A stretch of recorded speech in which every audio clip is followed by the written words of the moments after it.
እናመልካለን። ሃሌሉያ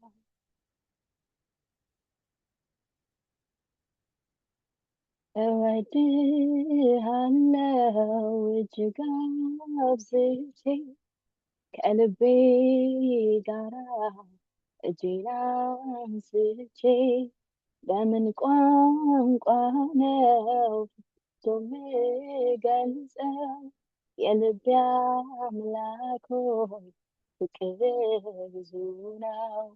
እወድሃለው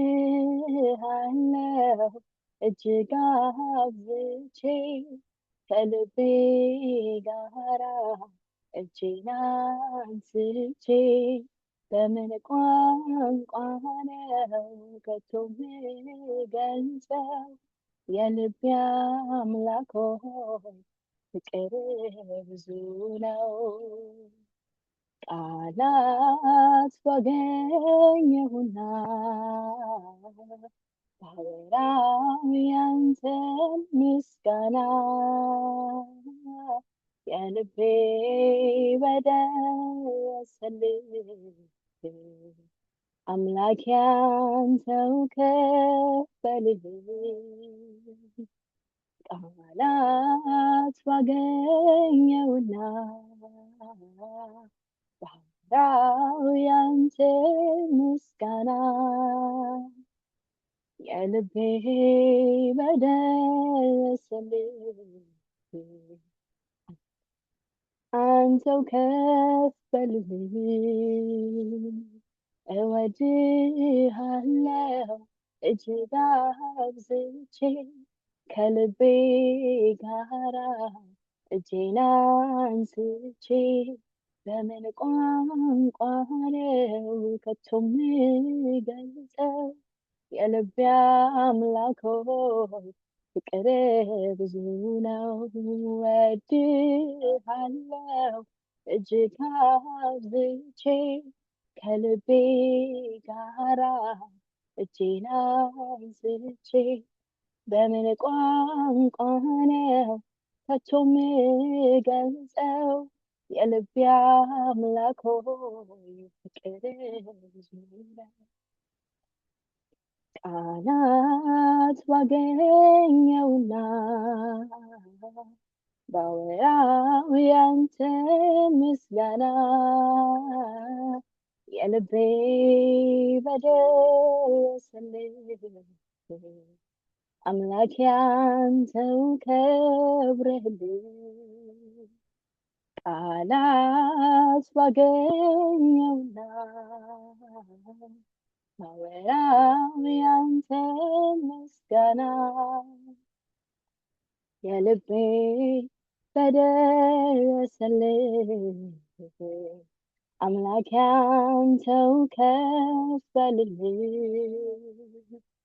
አምላክ ስለሆን ስለሚገባ ክበር ጌታ ክበር ጌታ ክበር ጌታ ክበር ጌታ ንጉስ ስለሆንክ ስለሚገባ ክበር ጌታ ክበር ጌታ ክበር ጌታ ክበር ጌታ አምላክ ስለሆንክ ስለተገባ ክበር ጌታ ክበር ጌታ ክበር ጌታ ክበር ጌታ ንጉስ ስለሆንክ ስለተገባ ክበር ጌታ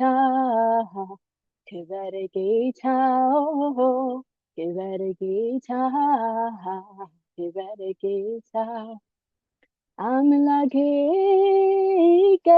ይገባሃል ክብር አምላኬ ይገባሃል አምላኬ ይገባሃል ስግደት አምላኬ ይገባሃል አምላክ ስለሆንክ ስለተገባ ክበር ጌታ ክበር ጌታ ክበር ጌታ ክበር ጌታ ወዳጅ ስለሆንክ ስለተገባ ክበር ጌታ ንገስ ጌታ ክበር ጌታ ክበር ጌታ እወድሃለው እጅግ አብዝቼ ከልቤ ጋራ እጄን አንስቼ ከምን ቋንቋ ነው ከቶ የምገልጸው የልቤ አምላክ ሆይ እወድሃለው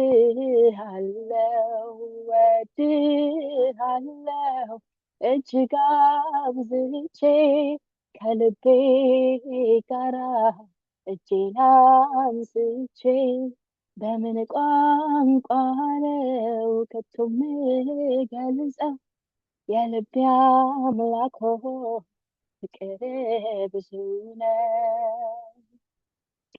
ራት ባገኘውና ባወራው ያንተ ምስጋና የልቤ በደረሰልኝ አምላክ ያንተው ከፈልልኝ ቃላት ባገኘውና ባወራው ያንተ ምስጋና የልቤ በደረሰልኝ አምላክ ያንተው ከፈልልኝ በሰማዩ ስፍራ በክብር ላለው ምስጋናዬ ይኸው ምስጋናዬ ይኸው በሰማዩ ስፍራ በክብር ላለው አምልኮዬ ይኸው አምልኮዬ ይኸው ምስጋናዬ ይኸው ምስጋናዬ ይኸው አይመረመርም ፍቅር ጥልቀቱ እኔን መውደዱ ጌታዬ አይመረመርም ተወዳዳሪ አቻ ማጣቱ ጌታዬ አይመረመርም ያንተ ምሕረት ጀግንነት ጌታዬ አይመረመርም ተወዳዳሪ አቻ ማጣቱ ጌታዬ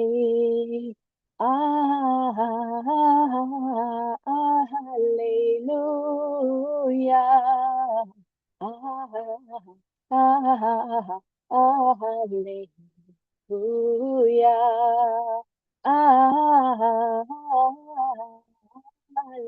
ሃሌሉያ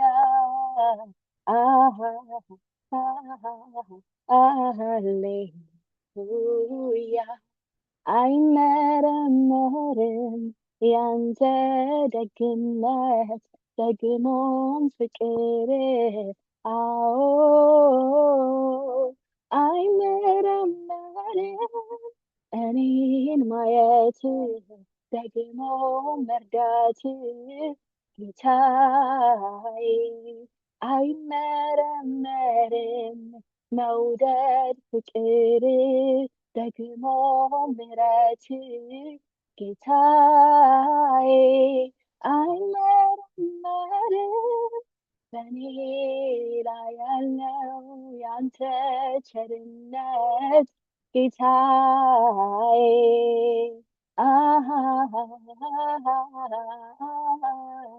ሃሌሉያ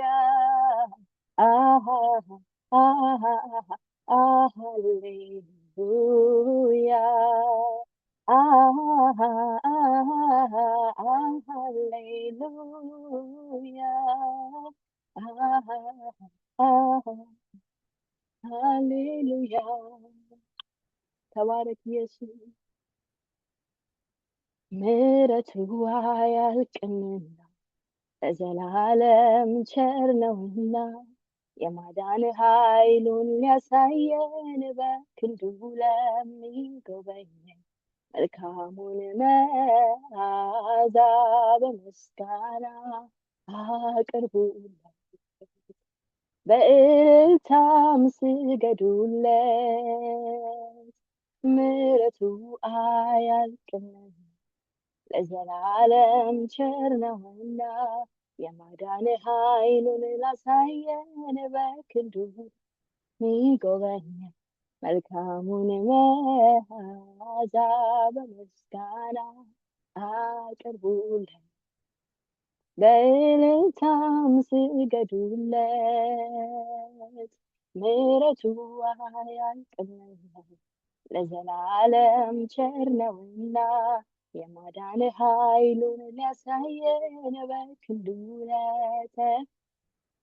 መልካሙን መዓዛ በምስጋና አቅርቡለት፣ በእልልታም ስገዱለት።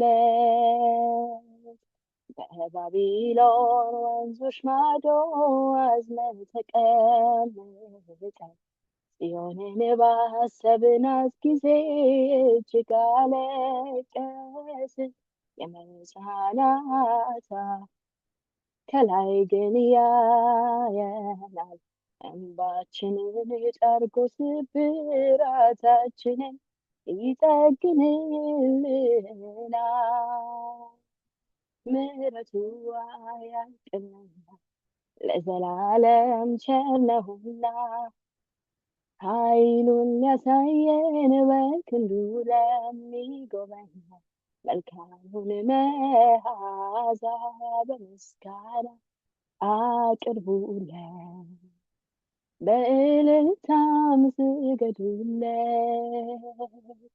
በእልልታም ስገዱለት፣ በእልልታ ስገዱለት።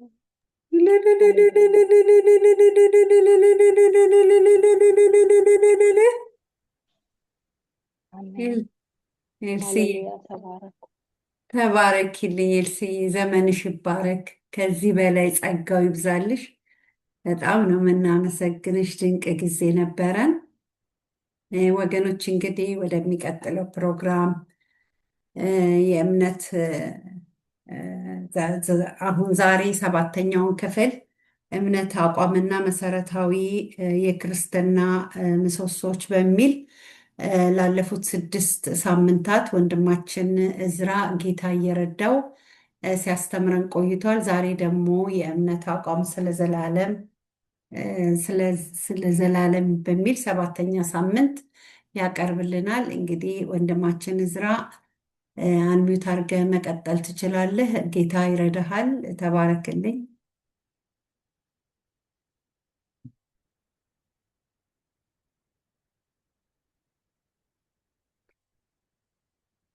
ወንድም እዝራ አትሰማም።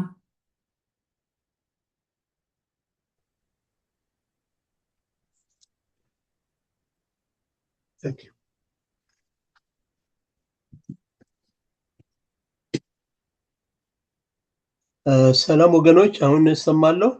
ትሰማለህ። ተባረክልኝ ወንድም። እግዚአብሔር ይመስገን። እንደምን አመሻችሁ። በጌታችን በኢየሱስ ክርስቶስ ስም ሰላም እላችኋለሁ።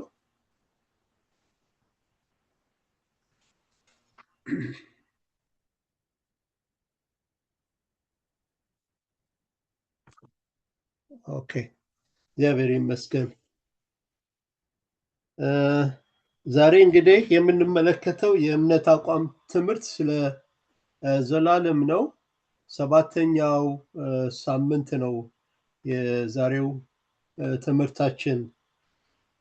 በቅድሚያ ግን ባለፈው ሳምንት ያጠናነውን የእምነት አቋም ትምህርት ባጭሩ እንመለከታለን። ከዚያ በኋላ የእምነት አቋማችንን ካስታወቅኩ በኋላ እስከ ዛሬ 7 ሳምንት ያህል የተከታተልነውን የእምነት አቋም ከገለጽኩኝ በኋላ የዕለቱን ትምህርታችንን እንቀጥላለን። እግዚአብሔር ይመስገን። ባለፈው ሳምንት እንግዲህ ስለ ዘላለም ሕይወት የእግዚአብሔር ቃልን አጥንተናል። በአምስት ጥያቄዎች ላይ ተመስርተን ነው ያጠናነው። አንደኛ የዘላለም ሕይወት ምንድነው? ሁለተኛ የዘላለም ሕይወት እንድናገኝ የእግዚአብሔር አብ ድርሻ ምን ነበረ? የዘላለም ሕይወት እንድናገኝ የእግዚአብሔር ወልድ ድርሻ ምን ነበረ? የእግዚአብሔር መንፈስ ቅዱስ ድርሻ ደግሞ የዘላለም ሕይወት እንድናገኝ ምን ነበር? የኛስ ደግሞ የሰዎች ድርሻ የእግዚአብሔር የዘላለም ሕይወት እንድናገኝ ምን ነበር የኛ ድርሻ?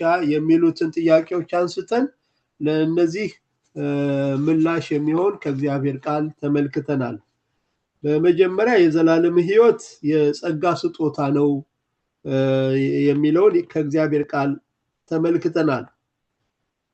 ሁለተኛ የዘላለም ሕይወት እንድናገኝ የእግዚአብሔር አብ ድርሻ አንድያ ልጁን መስጠት ነው። አንድያ ልጁን ሰጥቶናል። አንድያ ልጁ ወደ ምድር መጥቷል። በእርሱ የሚያምን ሁሉ የዘላለም ሕይወት እንዲኖረው እንጂ እንዳይጠፋ እግዚአብሔር አንድያ ልጁን እስኪሰጥ ድረስ ዓለምን እንዲወዷልና ተብሎ ተጽፏል። የእግዚአብሔር ወልድ ድርሻ ደግሞ የዘላለም ሕይወት እንድናገኝ ሕይወቱን ነው አሳልፎ የሰጠን። በመስቀል ላይ ደሙን አፍስሷል። በደሙ ኃጢአታችንን አስተስርዮአል። በዛ ምክንያት እሱ በከፈለው መስዋዕትነት የኛ ምትክ በመሆኑ ኃጢአታችን በመሸከሙ ከአብ ጋር በማስታረቁ እኛ የዘላለም ሕይወት እንድናገኝ አድርጓል። የዘላለም ሕይወት እንድናገኝ የእግዚአብሔር መንፈስ ቅዱስ ድርሻ ደግሞ የደህንነት የምናገኝበትን ወንጌል በምንሰማበት ጊዜ ሕይወታችንን አድሷል። እኛን ወቅሶን ንስሐ ገብተን ጌታ ኢየሱስን እንድንቀበል ረድቶናል። የኛ ድርሻ ደግሞ የሰዎች ድርሻ ጌታ ኢየሱስን በእምነት በመቀበላችን የዘላለም ሕይወት አግኝተናል። የዘላለም ሕይወት ያገኘን ወገኖች በዚህ ሰዓት ወንዶችም ሴቶችም እንገኛለን። የዘላለም ሕይወት ስለሰጠን እግዚአብሔር አምላካችንን እናመሰግናለን። ክብር ለአምላካችን ይሁን። የዘላለም ሕይወት እንዳላችሁ ታውቁ ዘንድ በእግዚአብሔር ልጅ ስም ለምታምኑ ይህን ጽፌላችኋለሁ ይላል አንደኛ ዮሐንስ ምዕራፍ 5 ቁጥር 13። ክብር ለአምላካችን ይሁን። ዛሬ እንግዲህ ወደምንመለከተው የእምነት አቋም ትምህርት ስለ ዘላለም እንመለከታለን። ዘላለም አለ። እግዚአብሔር በዚያ አለ። በዘላለም ውስጥ ዘላለም እንድትኖሩ እግዚአብሔር የፈቀደላችሁ የዘላለም ሕይወት ያገኛችሁ ሁሉ እንኳን ደስ ያላችሁ። ዘላለም እንድንኖር እግዚአብሔር የፈቀደልን የዘላለም ሕይወት ያገኘን እንኳን ደስ አለን። ይህ ዘላለም በጣም የሚገርም ቦታ ነው እና ስለሱ ከመመልከታችን በፊት 7ቱን ሳምንታት ዛሬ የመጨረሻው የእምነት አቋማችን ስለሆነ የሚቀጥለው ሳምንት በእርግጥ የእግዚአብሔር ቃል እንመለከታለን። የዛሬ ዘላለም ይሄ የመጨረሻው የትምህርት አቋማችን የእምነት አቋማችን ነውና ይሄንን ከመጀመሪያው ጀምሮ የእምነት አቋማችንን አንዴ እንድንዳስሰው ፈልጋለሁኝ። ሰማይና ምድርን በፈጠረ የሚታየውና የማይታየውን ሁሉ በፈጠረ በእግዚአብሔር አብ እናምናለን ብለናል የመጀመሪያው ሳምንት ላይ። በሁለተኛው ደግሞም በልጁ በመንፈስ ቅዱስ በተጸነሰ ከድንግል ማርያም በተወለደ በጴንጤናዊ በጲላጦስ ዘመን መከራ በተቀበለ በተሰቀለ እና በሞተ በተቀበረ በሶስተኛው ቀን ከሙታን ተለይቶ በተነሳ በክብር ወደ ሰማይ ባረገ በአባቱም ቀኝ በተቀመጠ ዳግመኛም በሙታንና በሕያዋን ላይ ሊፈርድ በሚመለስ በጌታችን በኢየሱስ ክርስቶስ እናምናለን ብለናል። አሁን ጌታችን ኢየሱስ ክርስቶስ በክብር አድርጎ በክብር ያለበት ስፍራ ነው ያለው። አሁን በሰማይ በእግዚአብሔር አብ ቀኝ ነው ያለው እና አሁን ይህ ዘመን የቤተ ክርስቲያን የጸጋ ዘመን ይባላል። ቤተ ክርስቲያን ደግሞ የተመሰረተችው መንፈስ ቅዱስ የወረደበት ቀን ነው። ደግሞ በመንፈስ ቅዱስ እናምናለን ብለናል። መንፈስ ቅዱስ ከአብና ከወልድ ጋራ ስግደት የሚገባው ሁሉን የሚችል ሁሉን የሚያውቅ በሁሉ ስፍራ የሚገኝ ፈጣሪና ዘላለማዊ መሆኑን እናምናለን ብለናል እና መንፈስ ቅዱስ ከወረደበት ቀን ጀምሮ ቤተክርስቲያን ተወለደች፣ አደገች፣ ተስፋፋች። አሁንም እኛ ባለንበት ዘመን እየሰራች ነው ያለችው እና ይህ የጸጋ ዘመን ነው፣ የቤተ ክርስቲያን ዘመን ነው፣ የአሁን ዘመን ነው። አሁን እኔና እናንተ ያለንበት ነው። አሁን በኢየሱስ ክርስቶስ የሚያምን አይፈረድበትም፣ በማያምን ግን ተፈርዶበታል ይላል ዮሐንስ ምዕራፍ 3 ቁጥር 17 ላይ። አሁን ይህ የአሁኑ ሰዓት ነው። የዘላለም ሕይወትም የምናገኝበትም በሩቅ የምንገባበትንም ዘላለም የምናገኘው አሁን ነው። የመነሻችን ሰዓት የአሁን ይህ የእምነት ዘመን የጸጋ ዘመን የሚባለው ነው። ምዕራፍ 3 ቁጥር 17 ላይ ምን ይላል? የእግዚአብሔር ቃል ዓለም በልጁ እንዲድን ነው እንጂ በዓለም እንዲፈርድ እግዚአብሔር ወደ ዓለም አላከውምና በእርሱ በሚያምን አይፈረድበትም። በማያምን ግን በአንዱ በእግዚአብሔር ልጅ ስላላመነ አሁን ተፈርዶበታል ይላል። አሁን ይህ የአሁን ጊዜ ነው። አሁን ሰዎች ጌታ ኢየሱስ ክርስቶስን ተቀብለው የዘላለም ሕይወትን አግኝተው ዘላለም የነሱ የመጨረሻ ዴስቲኒ እንዲሆን ዘላለም እንዲኖሩ አሁን ነው የሚወስኑት። ዳዊት ቅድም በጸሎት ሰዓትም አንስቼዋለሁ። በሩቅ ዘመን ስላለው ነገር ተናገርከኝ ይል ነበረ። ያን ጊዜ እሱ ቤት እሰራለሁ ብሎ ለእግዚአብሔር ቤት በሚነሳበት ጊዜ የለም አንተ አይደለም የምትሰራው ልጁ ነው የሚሰራልኝ እንዲህ ብሎ ስለ ሩቅ ገና በልጁ ዘመን የሚሆነውን ይነግረዋል። እኛ ደግሞ አሁን በዚህ በቤተ ክርስቲያን ዘመን በጸጋ ዘመን ሆነን በሩቅ ዘመን ገና ዘላለም እዚህ ነው የሚሆነው። ሩቅ ነው ገና። አሁን በዚህ ቻርት ላይ ያሳያቸዋለሁ። ዘላለም ሩቅ ነው።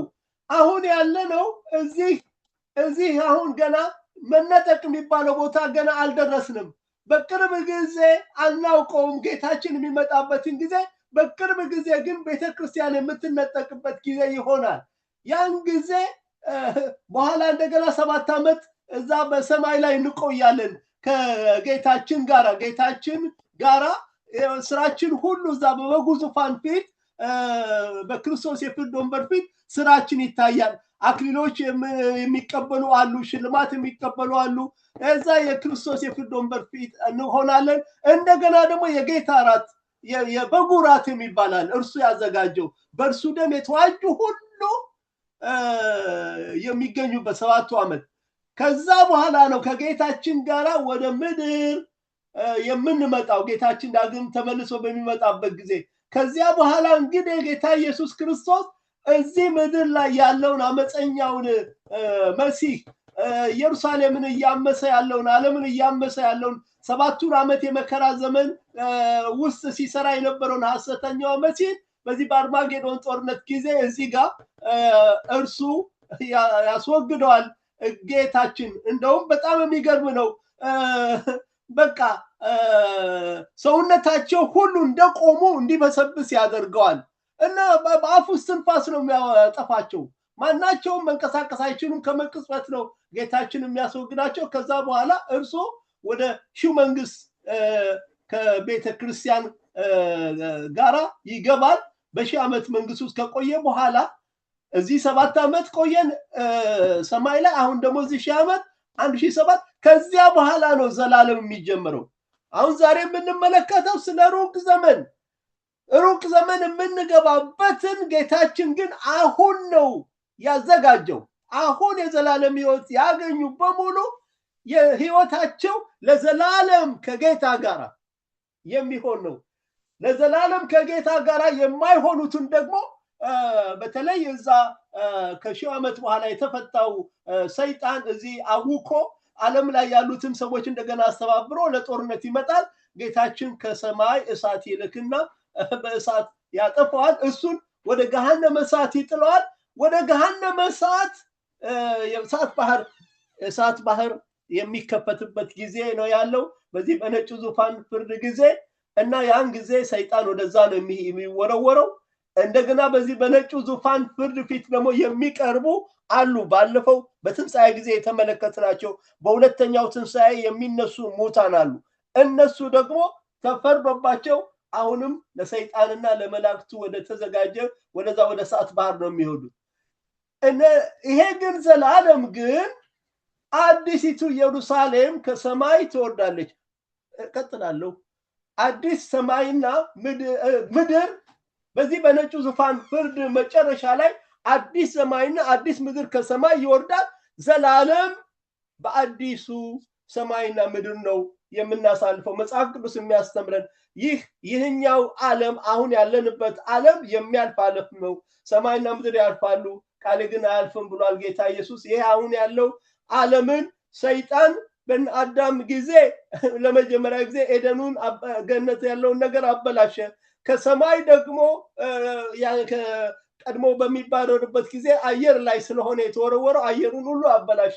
እንደገና በራእይ 12 ላይ ስንመለከት ከነ ሚካኤል ጋራ ዘንዶው በተዋጋበት ጊዜ እዛ ደግሞ እንደገና ከነሱ ጋራ ተዋግቶ ደግሞ ወደ ምድር ጣሉት። ምድርንም አሁን እንደገና ያመሳት ነው ያለው። በሰባቱ የመከራ ዘመን ደግሞ የበለጠ ምድርን ያመሳታል ሰይጣን። ግን መጨረሻው ግን የእሳት ባህር ይሆናል እና እርሱ ለነሱ የተዘጋጀ ልዩ እንትን ነው። ዘላለምን የሚያሳልፉበት ልዩ ቦታ ነው። የእሳት ባህር ይባላል። እንግዲህ እሱን በትክክል በኋላ እንመለከታለን። እንግዲህ በዚህ በሰባቱ ሳምንታት የተመለከትነው ቤተክርስቲያንን ተመልክተናል። በእግዚአብሔር ቤተክርስቲያን እናምናለን። ቤተክርስቲያንን እግዚአብሔር አብ የጠራት ነች። እግዚአብሔር ወልድ በደሙ የዋጃት ነች። መንፈስ ቅዱስ ያደረባት ነች እና በዓለ 50 ዕለት መንፈስ ቅዱስ በወረደበት ዕለት ተወለደች። ያሁን አደገች፣ እየተስፋፋች ያለች የእግዚአብሔር መንፈሳዊ ተቋም መሆኗን እናምናለን ብለናል። በትንሣኤ እናምናለን። በትንሣኤም ደግሞ እና በሚመጣው ህይወት በዘላለም ህይወት እና በዘላለም እናምናለን ብለን ነው እንግዲህ የእምነት አቋማችንን የምናጠቃልለው። ዘላለም አለ፣ እግዚአብሔር አለ። ዘላለም እንድትኖሩ እግዚአብሔር የፈቀደላችሁ እንኳን ደስ ያላችሁ። ዘላለም ፍጻሜ የሌለው ከእስከ የማይባል ሰው በዘላለማዊ ህይወት ከእግዚአብሔር ጋር የሚኖርበት መኖሪያ ነው። መኖሪያ የዘላለም አምላክ ነው ተብሎ ተጽፏል በዘዳግም ምዕራፍ 33 ቁጥር 27። መኖሪያችን በእግዚአብሔር አብ፣ በእግዚአብሔር ወልድ፣ በእግዚአብሔር መንፈስ ቅዱስ ዙሪያ ነው የምንኖረው። በዘላለም ውስጥ በእግዚአብሔር መንግስት የሚኖሩ እግዚአብሔር አብ፣ እግዚአብሔር ወልድ፣ እግዚአብሔር መንፈስ ቅዱስ፣ የእግዚአብሔር ቃል፣ ሰውና መላእክት ናቸው። እነዚህን ሁሉ እንግዲህ የመጽሐፍ ቅዱስ ያስተምረናል። አንደኛ ከነጭ ዙፋን ፍርድ በኋላ በአዲስ ሰማይና ምድር ዘላለም እንደሚጀመር እንመለከታለን። ራእይ ምዕራፍ 21 ቁጥር 1 እስከ 5 ማስረጃ አለ። ሁለተኛ ዘላለም በእግዚአብሔር አብ የታቀደ ነው። ሶስተኛ እግዚአብሔር ወልድ በዘላለም ውስጥ እንድንኖር ዘላለማዊ ህይወት ሰጠን፣ ስማችንም በህይወት መጽሐፍ ተጻፈ። ራእይ 21 ቁጥር 27 ማስረጃ እናገኛለን።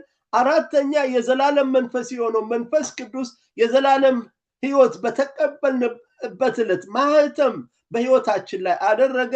በኤፌሶን 1 ቁጥር 13 በራእይ 22 ቁጥር 17 ላይ ተገልጿል። አምስተኛ የእግዚአብሔር ቃል በዘላለም ለዘላለም እንደምንኖር ያረጋግጥልናል። ራእይ 21 ቁጥር 5፣ ራእይ 22 ቁጥር 9፣ ራእይ 22 ቁጥር 18 እንመልከት። እግዚአብሔር አብ ዘላለማዊ ነው። መኖሪያ የዘላለም አምላክ ነው ተብሎ የተገለጸውን ጠቅሻለሁኝ። ለዘላለም የሚኖር ስሙም ቅዱስ የሆነ ከፍ ያለው ልዑል እንዲህ ይላል፣ የተዋረዱትን ሰዎች መንፈስ ሕያው አደርግ ዘንድ፣ የተቀጠቀጠውን ልብ ሕያው አደርግ ዘንድ፣ የተቀጠቀጠና የተዋረደ መንፈስ ካለው ጋር በከፍታና በተቀደሰ ስፍራ እቀመጣለሁ ይላል በኢሳይያስ 57 ቁጥር 15።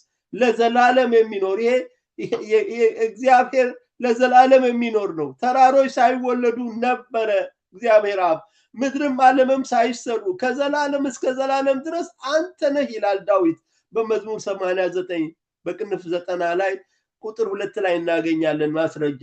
መኖሪያህ የዘላለም አምላክ ነው ብሏል ሙሴም በዘዳግም 33 ቁጥር 27። የዘላለም ክንዶች ካንተ በታች ናቸው፣ ጠላትህን ከፊት አውጥቶ አጥፋው ይላል።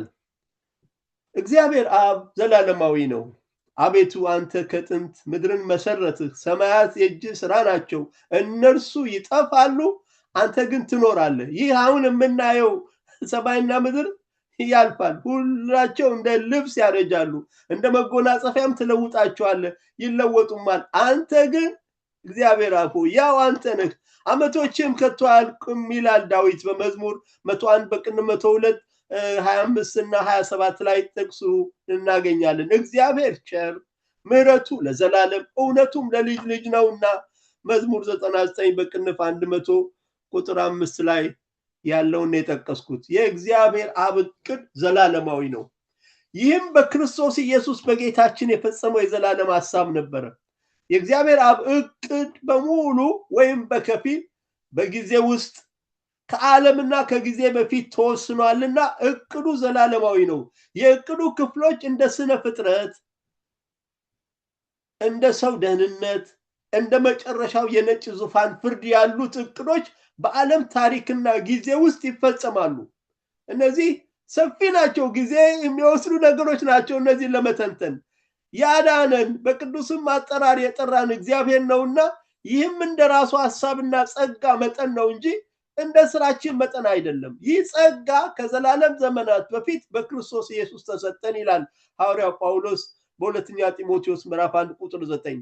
ብዙ ልዩ ልዩ የእግዚአብሔር ጥበብ አሁን በቤተ ክርስቲያን በኩል በሰማያዊ ስፍራው ስላሉት አለቆችና ስልጣናት ትታወቅ ዘንድ ይህም በክርስቶስ ኢየሱስ በጌታችን የፈጸመው የዘላለም ሐሳብ ነበር ይላል በኤፌሶን ምዕራፍ 3 ቁጥር 10 እስከ 11።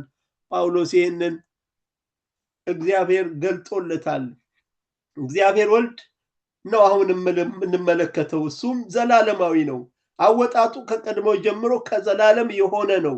አንቺ ቤተልሔም ኤፍራታ ሆይ አንቺ በይሁዳ አእላፋት መካከል ትሆኚ ዘንድ ታናሽ ነሽ፣ ከአንቺ ግን አወጣጡ ከቀድሞ ጀምሮ ከዘላለም የሆነ በእስራኤል ላይ ገዢ የሚሆን ይወጣልኛል ብሏል ሚክያስ ምዕራፍ 5 ቁጥር 2። ይሄ ስለ ዳግም ምጽአቱ ነው የሚናገረው። በዳግም ምጽአቱ ጊዜ ላይ በሺህ ዓመት መንግስት ጊዜ ገዢ ሆኖ አንበሳ ሆኖ ነው የሚመጣው። ከሰማይ ሲመጣ በነጭ ፈረስ ላይ ተቀምጦ ነው እየገሰገሰ የሚመጣው። እዛ በአርማጌዶን ጦርነት ላይ የሚያስቸግሩትን ነው በሙሉ በአፉ እስትንፋስ የሚያጠፋቸው። ኢየሱስ አንበሳ ዘምነገደ ይሁዳ የተባለው ንጉስ ነው። ኢየሱስ የነገስታት ንጉስ ነው። ይመጣል ገዢ ሆኖ። ይህ በዳግም ምጽአቱ የሚፈጸም ነው። አሁን እኛ በመጀመሪያ ምጽአቱ ላይ ነው ትሁት ሆኖ መምጣቱን ነው ያየነው። ለእኛ ምህረት ማድረጉን ነው ያየነው። አሁን በእግዚአብሔር አብ ተቀምጦ ለእኛ መማለዱን ነው የምናውቀው።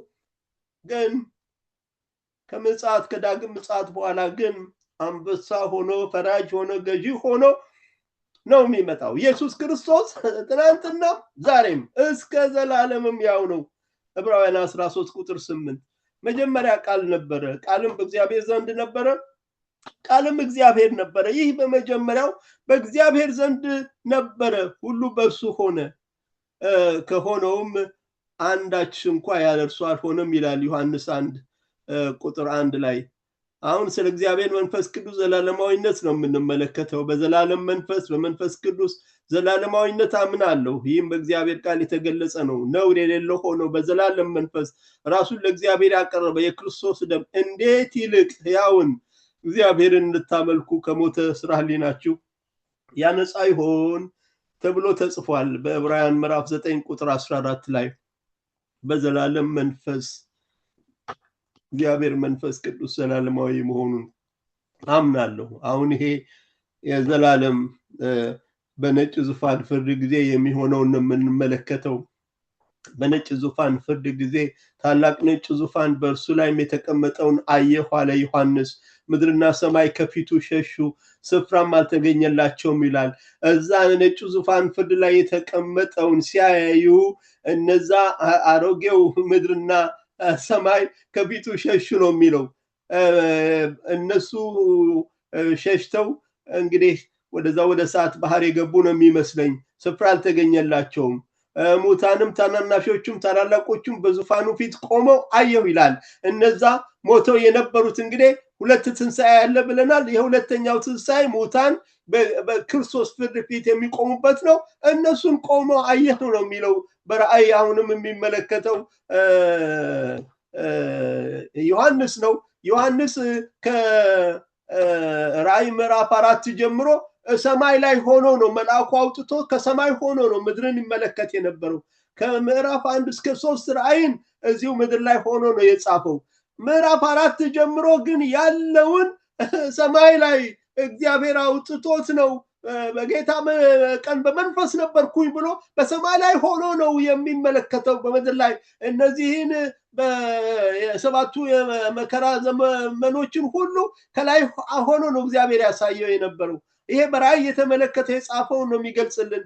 እነዚህ ዳይሬክት ሬቨሌሽን በቃ ከቀጥተኛ መገለጥ የሚቀበሉ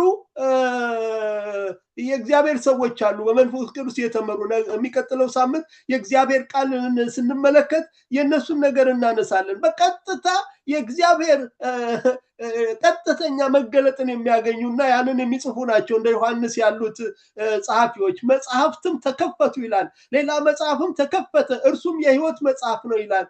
እና ሙታንም በመጽሐፍ ተጽፎ እንደነበረ እንደ ስራቸው መጠን ተከፈሉ ይላል ራእይ ምዕራፍ 20 ቁጥር 11 ላይ። ከዚያ በኋላ እነሱም ወደዛ ወደ ተዘጋጀላቸው ወደ እሳት ባህር ነው ሂዱ እናንተ ርጉማን ብሎ የሚያሰናብታቸው ፍርድም ይሰጣቸው። እነዚህ ግን በቀኙ ያሉትን ግን አሁንም እናንተ የአባቴ ብሩካን ነው የሚሉት። ምክንያት የሚላቸው የዘላለም ሕይወት ያገኙ ናቸው።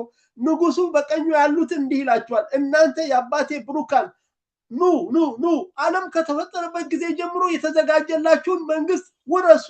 ማቴዎስ 5 ቁጥር 34። ይሄ ሁሉ እግዚአብሔር አስቀድሞ ያዘጋጀው ነው። ስለዚህ ዘላለም እግዚአብሔር አስቀድሞ ያዘጋጀው ዓለም ከተፈጠረበት ጊዜ ጀምሮ የተዘጋጀ ነው። ለነዚህ ለአባቱ ብሩካን የተባረኩ ናቸው። ጌታ ኢየሱስን የተቀበሉ ሁሉ የአባቴ ብሩካን ብሎ ነው እግዚአብሔር ወልድ የሚጠራቸው። አንደኛ እንግዲህ ይሄ ዘላለምን ስንመለከት ከነጭ ዙፋን ፍርድ በኋላ በአዲስ ሰማይና ምድር ይጀመራል። አሮጌዋ ምድር አሁን ያለንባት ታልፋለች፣ ሰማይና ምድር ያልፋሉ። ራእይ 21 ቁጥር 1 እስከ 5 ድረስ ማስረጃ እናገኛለን። አዲስ ሰማይና አዲስ ምድር አየሁ ይላል ዮሐንስ። ከላይ ሆኖ ነው የሚመለከተው ሲጽፍ። ያን ጊዜ ፊተኛው አሁን ያለው እኛ የምንኖርበት ሰማይና ፊተኛይቱ ምድር አሁን እኛ የምንኖርባት አልፏል ይላል። ያን ጊዜ እሱ ሲያይ ባህርም ወደፊት የለም። ቅድስቲቱ ከተማ ደግሞ አዲሲቱ ኢየሩሳሌም ለባሏ እንደተሸለመች ሙሽራ ተዘጋጅታ ከሰማይ ከእግዚአብሔር ዘንድ ስትወርድ አየሁ ነው የሚለው። ታላቅ ድምፅ ከሰማይ እነሆ የእግዚአብሔር ድንኳን በሰዎች መካከል ነው፣ ከእነርሱም ጋር ያድራል፣ እነርሱም ሕዝብ ይሆናሉ፣ እግዚአብሔርም እርሱ ራሱ ከእነሱ ጋር ሆኖ አምላካቸው ይሆናል። እንባዎችንም ሁሉ ከዓይኖቻቸው ያብሳል። ሞት ከእንግዲህ ወዲህ አይሆንም። እግዚአብሔር ይመስገን። ሐዘን ቢሆን ወይም ጩኸት ወይም ስቃይ ከእንግዲህ ወዲህ አይሆንም፣ የቀደመው ስርዓት አልፏልና ብሎ ሲናገር ሰማው። በዙፋን የተቀመጠው እነሆ ሁሉን አዲስ አደርጋለሁ አለ። እግዚአብሔር ይመስገን። ለእኔም እነዚህ ቃሎች የታመኑና እውነተኛዎች ናቸው እና ጻፍ አለኝ። ራእይ 21 ቁጥር 1 እስከ 5 በእግዚአብሔር አብ የታቀደ የሚታወቅ ነው። ዘላለም ሁለተኛ የምናነሳው ነጥብ በእግዚአብሔር አብ የታቀደ የሚታወቅ ነው። ዘላለም የሚታወቅ ነው፣ አይቀሬ ነው። ዘላለም ውስጥ የዘላለም ሕይወት ያገኘን ሁሉ እንገባለን። በጎ ስራ በመጽናት ምስጋናን፣ ክብርን፣ የማይጠፋንም ሕይወት ለሚፈልጉ የዘላለም ሕይወትን ይሰጣቸዋል። አዎ ይሄንን ለሚፈልጉ ጌታን ለተቀበሉ ይሰጣቸዋል ያለው ተፈጽሟል። ሮሜ ምዕራፍ 2 ቁጥር 7 አሁንም ደግሞ ጌታ እስኪመጣ ድረስ እየተፈጸመ የሚቀጥል ቃል ነው። ንጉሱ በቀኝ ያሉትን እንዲህ ይላቸዋል፣ እናንተ የአባቴ ብሩካን ኑ፣ ቅድምም አንብበነዋል፣ ዓለም ከተፈጠረበት ጊዜ ጀምሮ የተዘጋጀላችሁ መንግስት ውረሱ ይላቸዋል። ማቴዎስ 25 ቁጥር 34 ብቻውን አምላክ ለሚሆን ለማይጠፋው ለማይታየውም ለዘመናት ንጉስ ምስጋናና ክብር እስከ ዘላለም ድረስ ይሁን አሜን። አንደኛ ጢሞቴዎስ ላይ እናገኘዋለን ምዕራፍ 1 ቁጥር 17። ሶስተኛ ለዘላለም እንድንኖር እግዚአብሔር ወልድ የዘላለም ሕይወት ሰጠን። ክብር ለእግዚአብሔር ወልድ ይሁን።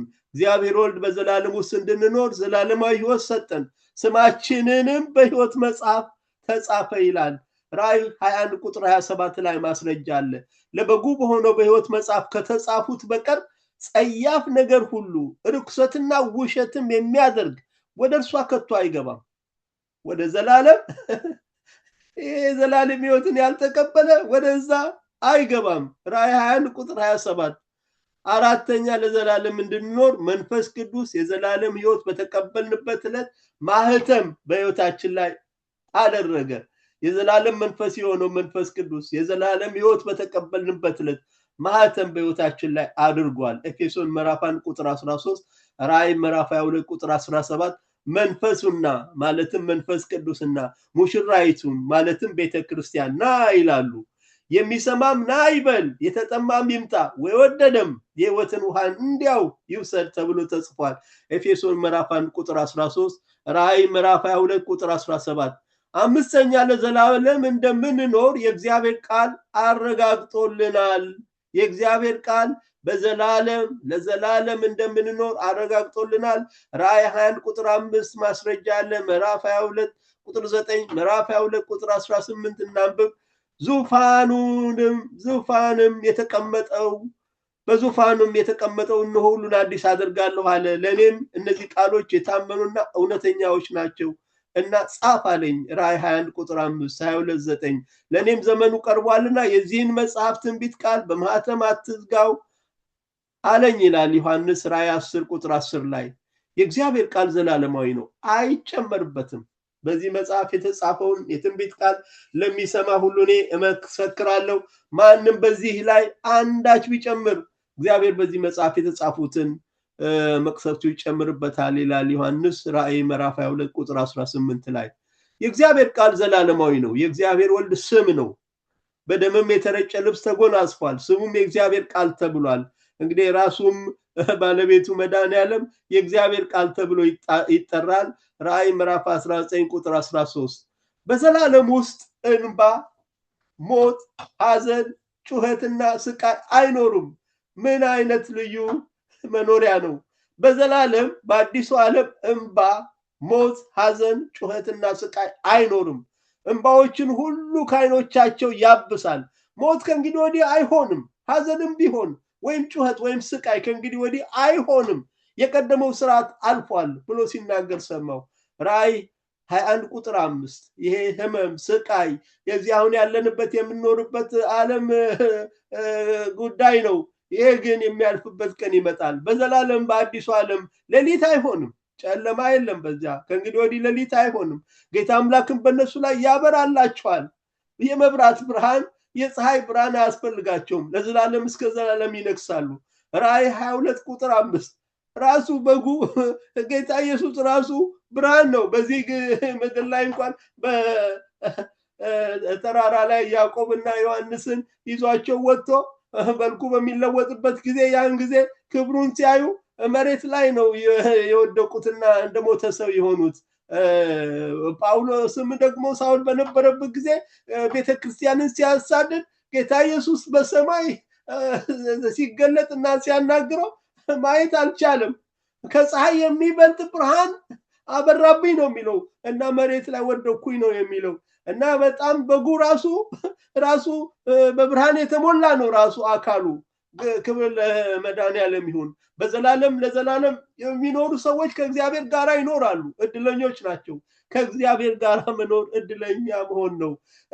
ታላቅ ድምፅ እስከ ሰማይ፣ እነሆ የእግዚአብሔር ድንኳን በሰዎች መካከል ነው፣ ከነሱም ጋር ያድራል። እነርሱም ሕዝብ ይሆናሉ፣ እግዚአብሔርም እርሱ ራሱ ከነሱ ጋር ሆኖ አምላካቸው ይሆናል ይላል ራእይ ምዕራፍ 21 ቁጥር 3። እድለኞች ናቸው። ጽድቅ ባለበት አዲስ ሰማይና ምድር ውስጥ ይኖራሉ፣ ጻድቃን ግን ወደ ዘላለም ሕይወት ይሄዳሉ ይላል ማቴዎስ 25 ቁጥር 46 ላይ። ይህንን ጌታ ኢየሱስ ራሱ ነው የተናገረው። ነገር ግን ጽድቅ የሚኖርባት አዲስ ሰማይና አዲስ ምድር በተስፋ ቃሉ መሰረት እንጠብቃለን ይላል ሁለተኛ ጴጥሮስ ምዕራፍ 3 ቁጥር 13። ክብር ለአምላካችን ይሁን፣ ክብር ለበጉ ይሁን፣ ክብር ለአምላካችን ይሁን። ታላቅ አምላካችን እግዚአብሔር ታላቅ ነው። የዘላለም መዳን ምክንያት ማን ነው? ጌታ ኢየሱስ ነው የዘላለም መዳን ምክንያታችን። እርሱ የዘላለም መዳን ምክንያታችን ነው። ጌታ ኢየሱስ ለሚታዘዙ ሁሉ የዘላለም መዳን ምክንያት ሆነልን ይላል። ከተፈጸመ በኋላ እንደ መልከ ጸዴቅ ሹመት ሊቀ ካህናት ተብሎ ስለተታዘዙለት ሁሉ የዘላለም መዳን ምክንያት ሆነላቸው ዕብራውያን 5 ቁጥር 9 እስከ 10። ስለዚህ እነርሱ ደግሞ በክርስቶስ ኢየሱስ ያለውን መዳን ከዘላለም ክብር ጋር እንዲያገኙ ስለተመረጡት በነገር ሁሉ እጸናለሁ ይላል ሁለተኛ ጢሞቴዎስ ምዕራፍ 2 ቁጥር 10። የዘላለም ቤዛነት ያገኘነው በክርስቶስ ነው። የዘላለም ቤዛነት አግኝቶ አንድ ጊዜ ፈጽሞ ወደ ቅድስ በገዛ ደሙ ገባ እንጂ በፍየሎችና በጥጆች ደም አይደለም ይላል ዕብራውያን 9 ቁጥር 12 ላይ። የዘላለም ቅጣት ደግሞ ያለባቸው አሉ። እነዚህ ሰይጣንና መላእክቱ ናቸው። እናንተ ርጉማን የተባሉት፣ እናንተ ርጉማን ለሰይጣንና ለመላእክቱ ተዘጋጀ ወደ ዘላለም እሳት ከኔ ሂዱ ይላቸዋል ጌታ ኢየሱስ። እነዚህ ወደ ዘላለም ቅጣት ይሄዳሉ። ማቴዎስ 25 ቁጥር 46 ላይ ተጽፏል። ንጉሱ መልሶ እውነት እላችኋለሁ ከሁሉ ከሚያንሱ ከነዚህ ከወንድሞቼ ለአንዱ እንኳን ስላላደረጋችሁትን ያላደረጋችሁትም ይላቸዋል። በዛን ጊዜ በግራው ያሉት ደግሞ ይላቸዋል እናንተ ርጉማን ለሰይጣንና ለመላእክቱ ተዘጋጀ ወደ ዘላለም እሳት ከኔ ሂዱ።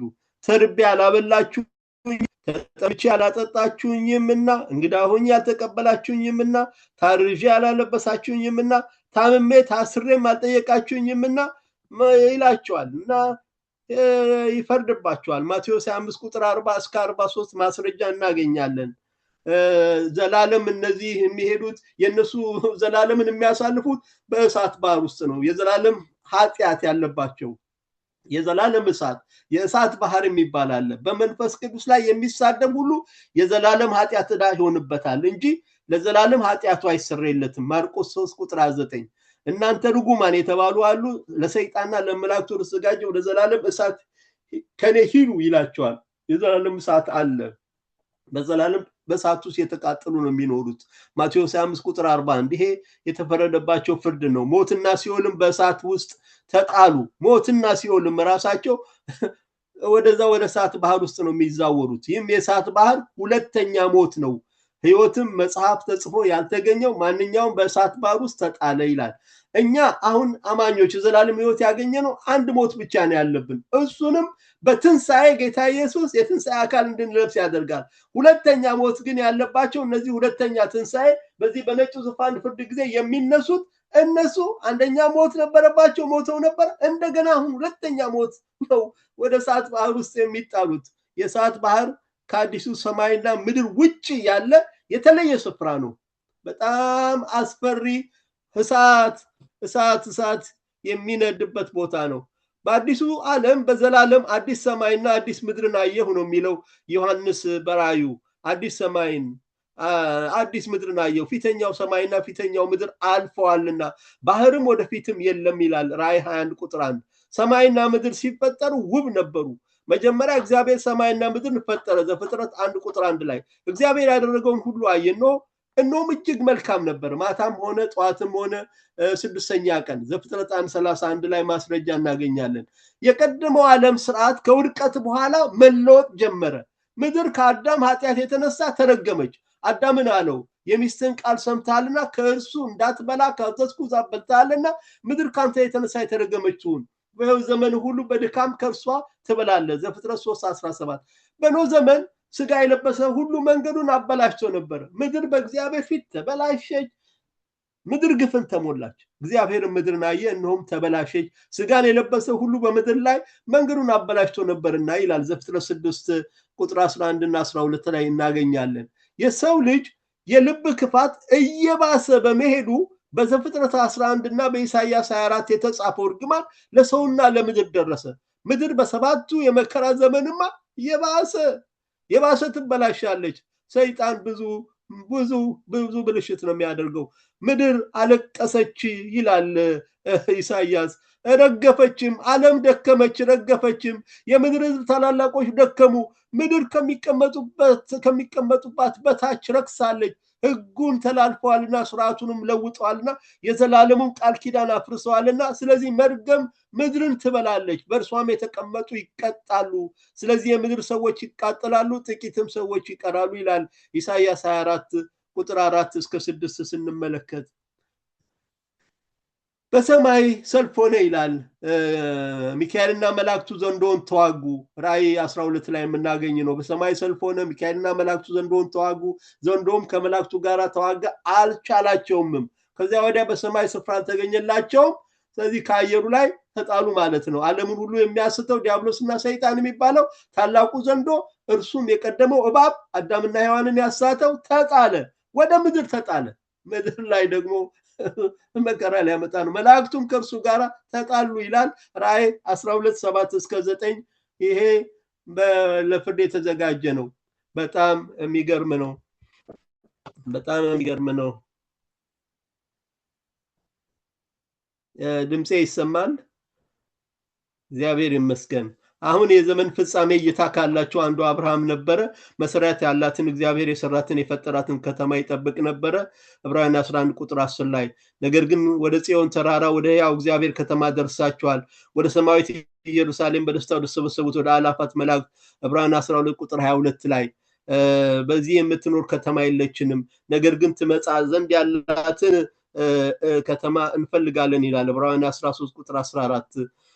ዘላለምና የእግዚአብሔር መንግስት። አምላክ ሆይ ዙፋን እስከ ዘላለም ድረስ ይኖራል፣ መንግስት ያንተ ናት፣ ኃይልም ክብርም ለዘላለሙ አሜን። ማቴዎስ 6 ቁጥር 13 መንግስት ያንተ ናት፣ ኃይልም ክብርም ለዘላለሙ አሜን። ማቴዎስ 6 ቁጥር 13 ጥበብና ኃይል ለእርሱ ነውና የእግዚአብሔር ስም ከዘላለም እስከ ዘላለም ይባረክ ይላል ዳንኤል ምዕራፍ 2 ቁጥር 20። ስለ ልጁ ግን አምላክ ሆይ ዙፋን እስከ ዘላለም ድረስ ይኖራል፣ የመንግስት በትር የቅንነት በትር ነው፣ ጽድቅን ወደድ አመፅን ጠላ፣ ስለዚህ እግዚአብሔር አምላክ ከጓደኞች ይልቅ በደስታ ዘይት ቀባህ ይላል። ደግሞም ጌታ ሆይ አንተ ከጥንት ምድርን መሰረትህ፣ ሰማዮችም የእጁ ስራ ናቸው፣ እነርሱ ይጠፋሉ፣ አንተ ግን ጸንተህ ትኖራለህ። ሁሉም እንደ ልብስ ያረጃሉ፣ እንደ መጎናጸፊያም ትጠቀልላቸዋለህ፣ ይለወጡማል፣ አንተ ግን አንተ ነህ፣ አመቶችም ከቶም አያልቁም ይላል ዕብራውያን ምዕራፍ 8 ቁጥር 12። የሰማይ አምላክ ለዘላለም የማይፈርስ መንግስት ያስነሳል። በእነዚያ ነገስታት ዘመን የሰማይ አምላክ ለዘላለም የማይፈርስ መንግስት ያስነሳል፣ ለሌላ ህዝብም የማይሰጥ መንግስት ይሆናል። መንግስታት ሁሉ ትፈጫቸዋለች፣ ታጠፋቸውማለች፣ ለዘላለምም ትቆማለች። ዳንኤል ምዕራፍ 2 ቁጥር 44። እነዚህ ከእግዚአብሔር ጋር የሚጣሉ መንግስታት ናቸው፣ እግዚአብሔር ያስወግዳቸዋል። ቀደምት የነበሩትን እነዚህ መንግስታት ሁሉ የምትመጣው መንግስት የጌታ ኢየሱስ መንግስት ትፈጫቸዋለች፣ ታጠፋቸውማለች። በፈረሱም የተቀመጠውን ጭፍራዎችንም ይወጉ ዘንድ አውሬውንና የምድር ነገስታትን ጭፍራዎቻቸውን ተከማይተው አየሁ። አውሬው ተያዘ፣ በእነሱ ፈንታ ተአምራት እያደረገ የአውሬው ምልክት የተቀበሉትን ለምስሉም የሰገዱትን ያሳተ ሐሰተኛው ነቢይ ከእርሱ ጋር ተያዘ። ሁለቱም በህይወት ሳሉ በዲን ወደሚቃጠል ወደ እሳት ባህር ተጣሉ። ራእይ 19 ቁጥር 20። እነዚህ ሰይጣንና ተከታዮቹ የሐሰተኛው ነቢይ አውሬው እነዚህ ለምስሉ የሰገዱት ሁሉ አንድ ላይ ወደ እሳት ባህር ይጣላሉ። የዘላለም ደስታ ደግሞ አለ። የዘላለም ደስታ እንግዲህ ይሄ የዘላለም ህይወት ላገኙ ነው። የዘላለም ደስታ በራሳቸው ላይ ይሆናል። እግዚአብሔር የተቤዣቸው ይመለሳሉ፣ እየዘመሩም ወደ ጽዮን ይመጣሉ። ሺህ ዓመት መንግስቱ ላይ የሚሳተፉ ናቸው። የዘላለም ደስታ በራሳቸው ላይ ይሆናል። ሐሴትና ደስታን ያገኛሉ፣ ሐዘንና ትካዜም ይሸሻሉ። ኢሳይያስ 35 ቁጥር 10 ላይ መንግስት ለአምላኩና ለአባቱ ካህናት እንድንሆን ላደረገ ለእርሱ ከዘላለም ዘላለም ድረስ ክብርና ኃይል ይሁን አሜን። ራእይ 1 ቁጥር 6 ላይ የተጻፈ ጥቅስ ነው። የእግዚአብሔር ቃል አያልፍም። የአምላካችን ለዘላለም ጸንታ ትኖራለች። የአምላካችን ቃል ሰማይና ምድር ያልፋሉ፣ አሁን እኛ ያለንበት ቃሌ ግን አያልፍም ይላል ጌታ ኢየሱስ በማቴዎስ 24 ቁጥር 35 እንደተናገረው። ሰው ይደርቃል፣ አበባው ይረግፋል፣ የአምላካችን ቃል ለዘላለም ጸንታ ትኖራለች ይላል ኢሳይያስ ምዕራፍ 40 ቁጥር 8። በደስታ ወደ ተሰበሰቡት አእላፍ መላእክት እንሄዳለን። ዘላለም በእነዚህ በአእላፋት መላእክት ተከቧል። ነገር ግን ወደ ጽዮን ተራራ ወደ ሕያው እግዚአብሔር ከተማ ደርሳችኋል። ወደ ሰማያዊቱ ኢየሩሳሌም ወደ ተሰበሰቡት ወደ አእላፋት መላእክት ሰማይ ወደ ተጻፉ ወደ በኩራት ማህበር የሁሉም ዳኛ ወደሚሆን ወደ እግዚአብሔር ፍጹማን ወደሆኑት ወደ ጻድቃን መንፈሶች የአዲስ ኪዳን መካከለኛ ወደሚሆን ወደ ኢየሱስ ከአቤልም ደም ይልቅ የሚሻል ወደሚናገር ወደ መርጨት ደም ደርሳችኋል ይላል ዕብራውያን ምዕራፍ 12 ላይ ቁጥር 22 ላይ። ይሄ በክብር ያለ ነው። እግዚአብሔር አብ ወደ ዘላለም ክብሩ ጠርቶናል። ዘላለምና ክብሩ እግዚአብሔር አብ ወደ ዘላለም ክብሩ ጠርቶናል። ዘላለም የመጨረሻው የክብር ጥግ ከፍተኛው የክብር የመጨረሻው ጫፍ ውብ መኖሪያ ነው። በደስታ በተሰበሰቡት አእላፋት ተከቧል። እግዚአብሔር ወደ ዘላለም ክብሩ ቤተክርስቲያንን ጠርቷታል። እግዚአብሔር አብ ወደ ዘላለም ክብሩ ሐዋርያትን፣ ነቢያትን፣ ወንጌል ሰባኪዎችን፣ እረኞችን፣ ወንጌል ሰባኪዎችን ጠርቷል። የዘላለም ሕይወት ያገኙትን አማኞች በትንሣኤ አካል አጎናጽፈው ወደ ዘላለሙ ክብሩ ጠርቶናል። ክብርን ለአምላካችን ይሁን። እግዚአብሔር አብ ወደ ዘላለም ክብሩ ጠርቶናል። በክርስቶስ ኢየሱስ ወደ ዘላለም ክብሩ የጠራችሁ የጸጋ ሁሉ አምላክ ጊዜ መከራን ከተቀበላችሁ በኋላ ራሱ ፍጹማን ያደርጋችኋል፣ ያጸናችኋል፣ ያበረታችሁማል። አሜን። አንደኛ ጴጥሮስ 5:10 ሐዋርያው ጴጥሮስ በክርስቶስ ኢየሱስ እግዚአብሔር አብ ለጠራቸው መልእክት አለው። እኔ ጥቅሱን ስመለከተው ሐዋርያው ለጥቂት ጊዜ መከራ በመቀበል ላይ ላሉ ይጽፋል። መከራው፣ ስቃዩ፣ ህመሙ ወዘተርፈ ለጥቂት ጊዜ ነው፣ ያልፋል። ራሱ ባለቤቱ ክብር ጠርቷቸዋል። አይዟችሁ ዛሬ የምትታመሙ በክብር የተጠራችሁ ናችሁ። በክርስቶስ ኢየሱስ ለዓለም ክብሩ የጠራችሁ የጸጋ ሁሉ አምላክ ለጥቂት ጊዜ መከራን ከተቀበላችሁ በኋላ ራሱ ፍጹማን ያደርጋችኋል፣ ያጸናችሁማል፣ ያበረታችሁማል ይላል። የሚታየው ጊዜ ነው፣ የማይታየው ግን የዘላለም ነው። ስለዚህ አንታክትም። ነገር ግን የውጭው ሰውነታችን ቢጠፋ እንኳ የውስጡ ሰውነታችን ዕለት ዕለት ይታደሳል።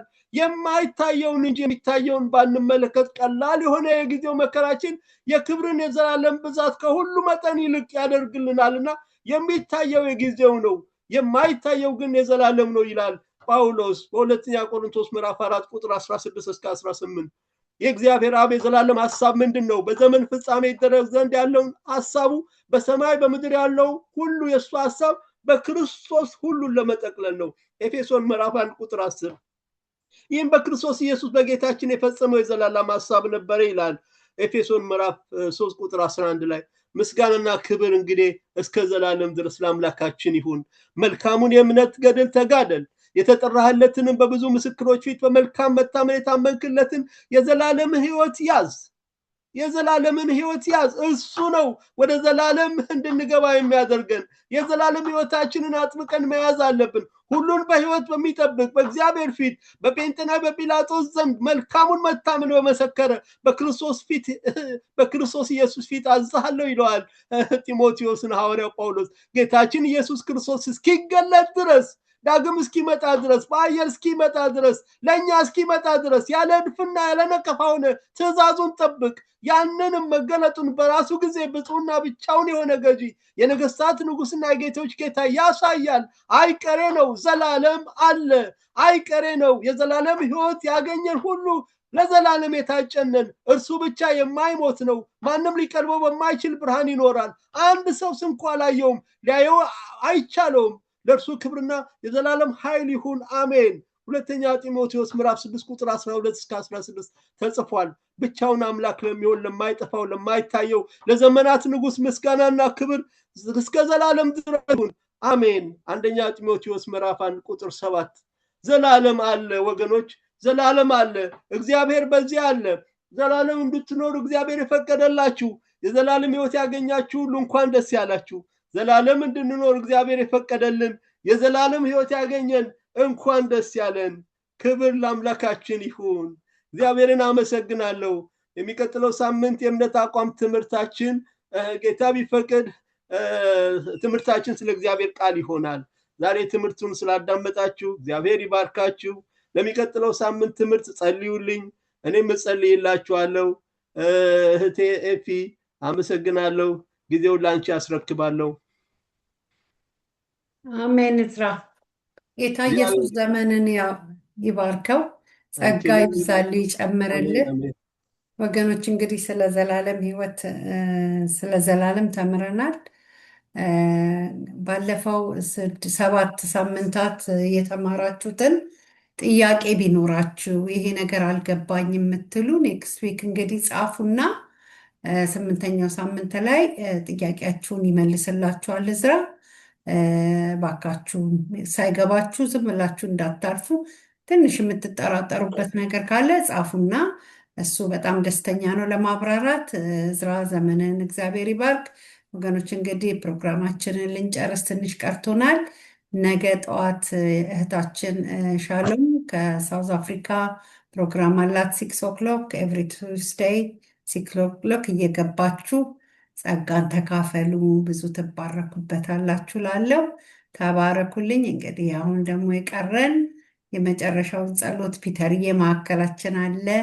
የምንወደው የምንናፍቀው ድምፁ ራሱ የሚናፍቀን ወንድማችን በመካከላችን አለ። ዛሬ ውድ ባለቤቱ ሲጀመር በዝማሬ ባርካናለች።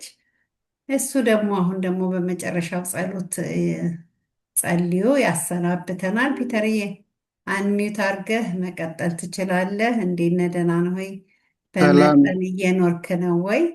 ሰላም ፊ እግዚአብሔር ይባርክሽ። በመጠን እየኖርክ ነው። ቅዱሳን ሁላችሁ እንደምን ናችሁ? እንደምን ከርማችኋል? እግዚአብሔር ስም የተባረከ ይሁን። ወንድማችን እዝራ እግዚአብሔር አምላክ አብዝቶ ይባርክ። ይህንን እጅግ በጣም አስቸጋሪ የሆነና ሰፊ ነገር እንደው በሚገባ ለሁሉም ሰው ሊረዳ በሚችለው መንገድ እያቀረብክልን እያስተማርከን የእግዚአብሔርን ሐሳብ በእያንዳንዳችን ቤት እንዲገባ አንተም ቤተሰብህም ስለምትተጉ እግዚአብሔር አምላክን እጅግ አድርገን እናመሰግናለን።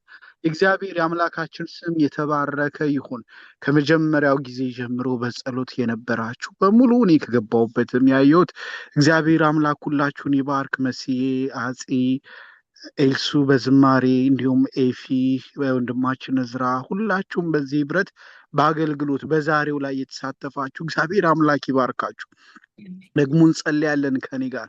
እግዚአብሔር አምላክ አንተ መልካም አባት ነህ። ጌታ ሆይ ያንተን መምጣት እያሰብን ነቅተን በጥንቃቄ እንድንኖር እግዚአብሔር አምላክ ሆይ የህይወታችንን ፍጻሜና ግብ እግዚአብሔር ሆይ መዳረሻችንን በማወቅ በመረዳት ለኛ ያሰብከውን የምታዘጋጀውን እግዚአብሔር ሆይ በማወቅና በመረዳት በጥንቃቄ እንድንኖር ፊትህን በመፈለግ እንድንኖር እንደሚገባ እንድንኖር እግዚአብሔር አምላክ ሆይ ከምትነግሰው ጌታ ጋር እንድንነግስ እግዚአብሔር ሆይ የክብር ህይወት እንድንኖር አንተ ልታስጠነቅቀን ስለወደድክ ዛሬ በቃል ልታነቃን ስለወደድክ በተከታታይ እግዚአብሔር አምላክ ሆይ በቃል እያነቃን ስላለ እግዚአብሔር ሆይ ያዘጋጀን ስላለ እናመሰግናለን።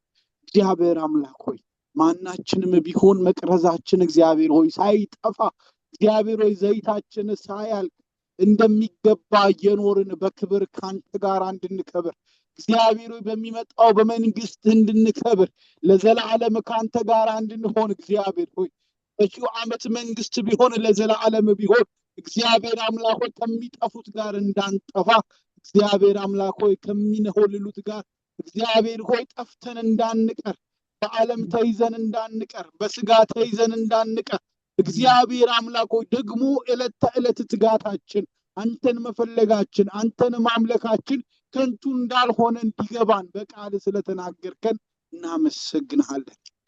እግዚአብሔር ሆይ ባሪያህ እንዳለ ኢየሱስ ክርስቶስን እየተከተልነው ለዚህ ዓለም ለሚጠፋው ብቻ ቢሆንማ ምንኞች ሞኞች ነን ተላሎች ነን።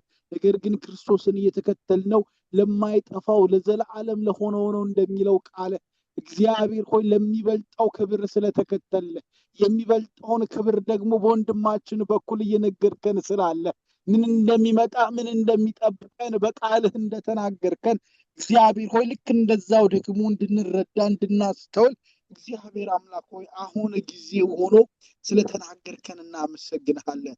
ዘመኑን የተረዱ የይሳኮር ልጆች እግዚአብሔር ሆይ ቀኑን ያወቁ የተረዱት እግዚአብሔር ሆይ ተዘጋጅተው እንደጠበቁት በኢየሱስ ስም እግዚአብሔር ሆይ ዘመኑን ተረድተን ቀኖቹን አውቀን እግዚአብሔር ሆይ እንደ ሌባ የሚመጣውን ቀን እግዚአብሔር ሆይ በትጋት እንደ ብርቱ ሰው እግዚአብሔር ሆይ ዕለት ዕለት በንጽህና በቅድስና በመፍራትና በመንቀጥቀጥ እንድንጠብቀው ያነቃህን ስላለ እናመሰግንሃለን።